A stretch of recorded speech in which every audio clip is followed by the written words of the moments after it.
All right, so here is my motivation for today. Here's what I want you to do.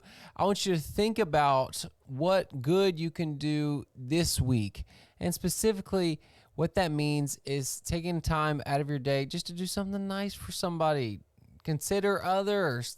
It doesn't take long, just something simple. The best quote that I've ever heard, one of the best quotes, there's a lot of them, but one of my favorite quotes is by Benjamin Franklin, which is, "What good can we do this day?" And he asks himself that in his journal, what good can I do this day? And so in the same way, you got to do something good. You know, the Mandalorian went around doing some different things here and there. He was helping people, but ultimately he came across Grogu, man, that sweet little green. I almost said yellow. I don't know why I said yellow. I got a gold guitar behind me, so maybe that was why. You know, this green little creature right here. He was so precious, and he helped that baby. And you know, around culture, it's seen a lot of times about doing stuff here, doing stuff there. But the most important part is whatever we do it to the glory of God. So take this time and pray. Just ask God, give me an opportunity. So how do you do that? How do you find stuff that happens? Well, you become more self-aware. You got to be more aware. I don't know if you can hear the train. The train is loud. But you got to be more self-aware. And so maybe that just takes time where you think about, hey, what can I do? What can I do? And what are the opportunities that God gives to me?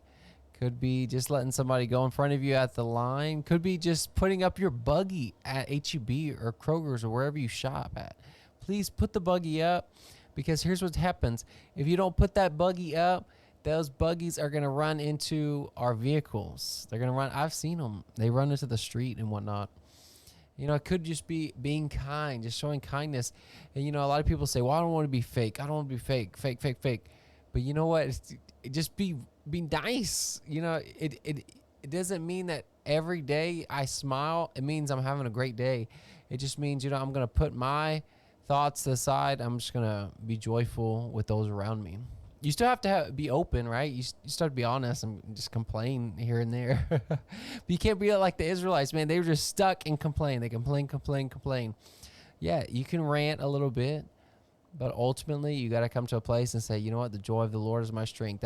They got my order wrong at Sonic. They may have messed up my meal over at K2. They may have took a long time, kind of upset, kind of agitated. But, you know, it's not worth it. It's not worth my joy. It's not worth my peace. It's not worth all this stuff, you know. What we need in this life is we need God to guide us. There's going to be times where someone's going to be sad. Someone's going to be going through a loss, something difficult. And that doesn't mean that you're just happy. You know, that's why Barbie is weird. Barbie's a weird character because she just smiles all the time. That's kind of strange. So what we need to do, we just need to be real, be authentic with people. But that doesn't mean that we don't smile, that we don't have a good attitude with people. You can have a bad day and still smile. That doesn't mean you're fake. It just means that you're putting your desires to be grumpy and to be upset, and you're putting them aside and saying, you know, I'm going to put others first. I'm going to help make someone, maybe my day stinks, but I'm going to make someone else's day good. And that all begins by asking the Lord in prayer and seeking the Lord and say, Lord, what good can I do? What can I do for this earth? What can I do for these people? And it's asking God, Lord, open my eyes, the doors, the windows that you want me to go through, that you want me to help people at. You know, you got to meet people where they are. And so that's what we got to do. Those are my thoughts for today. Make sure you subscribe to couragewithgrace.org and check out more videos like this. What are your questions about the Bible? What do you want to know? And subscribe, couragewithgrace.org. You can type in your email, get weekly, monthly articles about who God is.